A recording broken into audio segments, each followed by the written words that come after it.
Assalamualaikum warahmatullahi wabarakatuh. Para mahasiswa yang berbahagia, selamat bertemu kembali di kuliah generator uap. Pada kesempatan kali ini kita akan membahas tentang pembakaran bahan bakar. Nah, di materi ini akan saya bagi menjadi beberapa video gitu ya, karena materinya cukup banyak.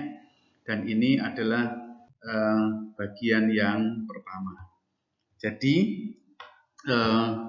sebagaimana kita ketahui dalam pembangkit listrik itu ada satu komponen namanya boiler ya atau ketel uap, dan ketel uap itu membutuhkan kalor ya, membutuhkan kalor. Nah, kalor itu didapatkan dari pembakaran bahan bakar. Sedemikian rupa sehingga kalor yang dibutuhkan oleh ketel uap itu tercukupi gitu ya. Nah, karena di dalam ketel uap itu dibutuhkan kalor yang sangat banyak, maka biasanya yang digunakan ya bahan bakar fosil gitu ya, minyak ataupun batu bara ataupun gas alam gitu ya. Oke, nah sebetulnya kalau untuk ketel uap yang skalanya kecil itu juga bisa menggunakan bahan-bahan limbah ya, misalnya kayu bekas ataupun ampas tebu itu juga bisa digunakan. Baik, nah combustion atau pembakaran itu di bukunya Babcock Wilcox itu didefinisikan sebagai proses oksidasi atau proses reaksi kimia yang cepat gitu ya antara oksigen dengan elemen-elemen bahan bakar. Ya. Nah, elemen-elemen bahan bakar ini yang utama dari bahan bakar fosil itu adalah karbon, hidrogen, dan sulfur atau belerang. Nah, sulfur ini biasanya kandungannya itu sedikit ya, persentasenya itu sedikit atau kecil, ya tidak signifikan. Ya, sehingga untuk dalam hal pembangkitan kalornya, sulfur itu tidak begitu signifikan. Namun efek negatif dari sulfur itu adalah korosi ya, sehingga bahan bakar yang mengandung sulfur walaupun sedikit itu nanti kontribusi korosinya atau polusi udaranya itu menjadi cukup besar. Ini yang harus diwaspadai. Ya, kemudian definisi lain menjelaskan bahwa pembakaran adalah reaksi oksidasi terhadap unsur-unsur penyusun bahan bakar dan dengan adanya pemicu. Nah, pemicunya itu bisa temperatur yang sangat tinggi, bisa juga api atau nyala api. Ya. Nah, reaksi-reaksi pembakaran yang dalam hal ini kita anggap sempurna itu seperti ini. Jadi ada unsur C, karbon ya, H, hidrogen, dan unsur S. Jadi C itu bereaksi dengan O2 maka akan menghasilkan gas CO2 dan kalor. Ya, demikian juga unsur hidrogen. Jadi 2H2 ditambah dengan atau bereaksi dengan O2 menjadi 2H2O dan menghasilkan kalor. S juga demikian. S ditambah O2 menjadi SO2 plus kalor. Ya, itu reaksi-reaksi utamanya. Nah, kemudian bahan bakar itu kan ada yang berbentuk padat, cair, dan juga gas. Untuk bahan bakar yang berupa gas, biasanya prosentase dari komponen-komponennya itu dinyatakan dalam persen volume ya. Contohnya seperti ini, dan totalnya adalah 100%. Dalam persen volume atau dalam persen mol. Ini ya, ini reaksi-reaksi utamanya.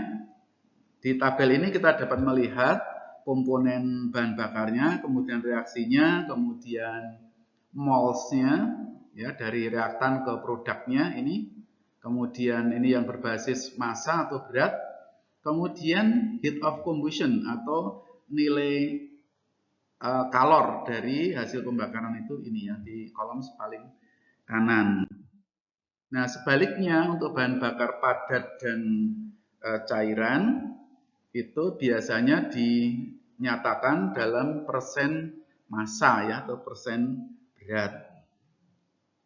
Nah, kemudian udara sendiri itu terdiri dari dua komponen utama, yaitu oksigen dan nitrogen. Ya, ini ya.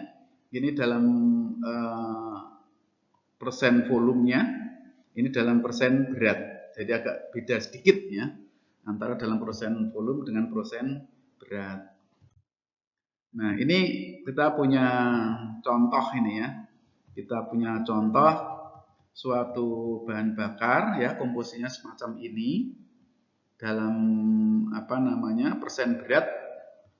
Kemudian kita diminta untuk menghitung kebutuhan oksigen teoritis gitu ya untuk membakar sempurna dari bahan bakar tersebut. Maka ya, ini persentasenya kita tuliskan di sini tadi. Lalu kita tuliskan persamaan reaksinya. Yang C ditambah O2 itu menjadi CO2 ya. Lalu kita misalkan kalau kita memiliki 12 kg C, maka dibutuhkan 32 kg O2 dan akan bereaksi menjadi 44 kg CO2. Nah, angka-angka ini dari mana? Ya dari berat molekulnya C itu 12, kemudian O2 itu 2 kali 16 ya 32, kemudian CO2 itu 44. Nah, tetapi di dalam bahan bakar kita ini C-nya itu 78%. Jadi kalau kita mengambil asumsi 100 kg bahan bakar gitu ya, maka C-nya itu ada 78 kg. Nah, kalau 12 kg butuh oksigen segini 32, maka kalau 78 kg C dia butuh oksigennya itu 208 kg. Ini menggunakan perbandingan seharga saja atau perbandingan lurus ya, berbanding lurus.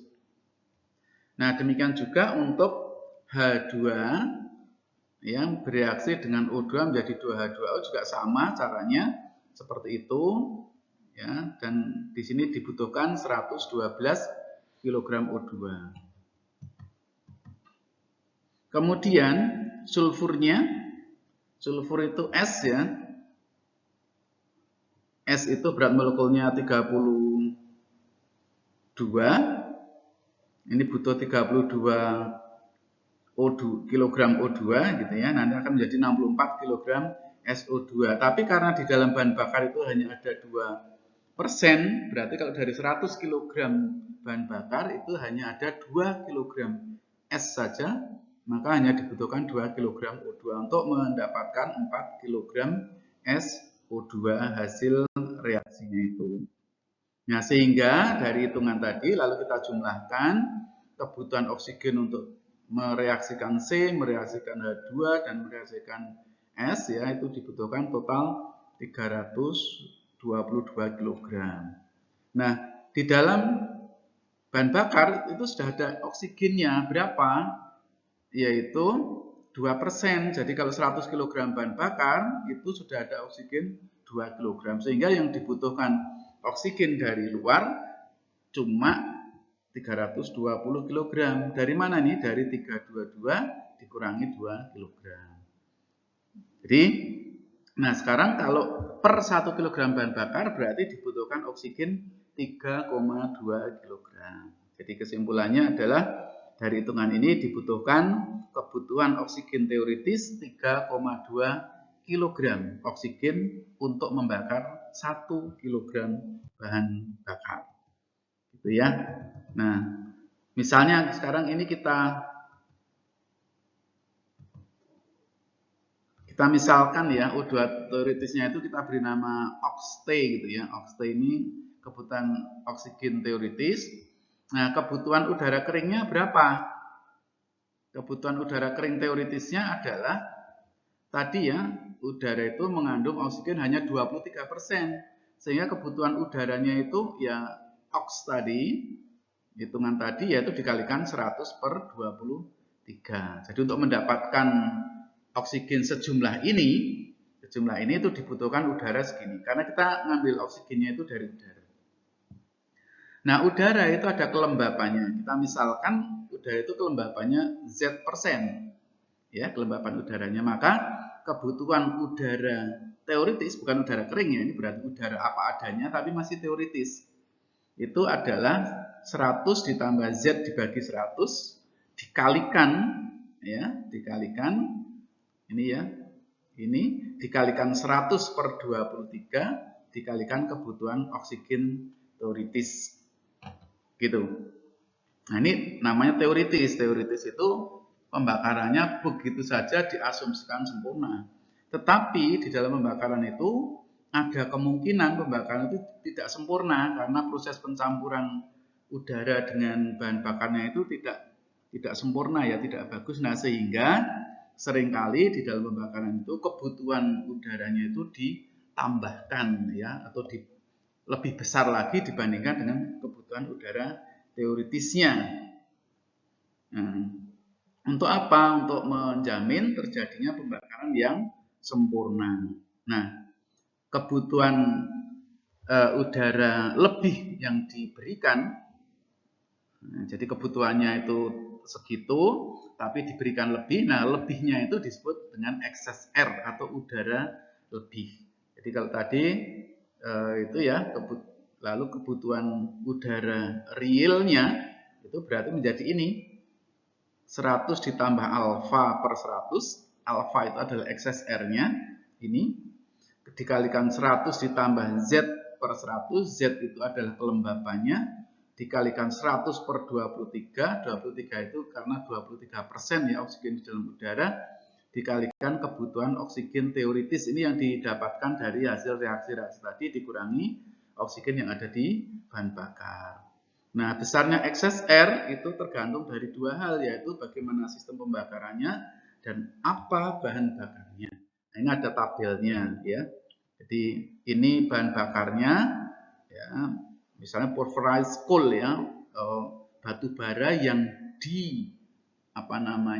ditepung, jadi tepung gitu. Kemudian type of furnace-nya, jenis dari dapurnya atau burnernya itu berupa dapur yang completely water cooled, yang didinginkan dengan air. Lalu ada wet or dry ash removal, jadi ada pembuangan abu ya secara basah maupun secara kering. Maka excess air yang diperlukan adalah antara 15 sampai 20%. Dan ini macam-macam bahan bakar, ini ada semua di sini, bisa dilihat di tabel ini. Gitu.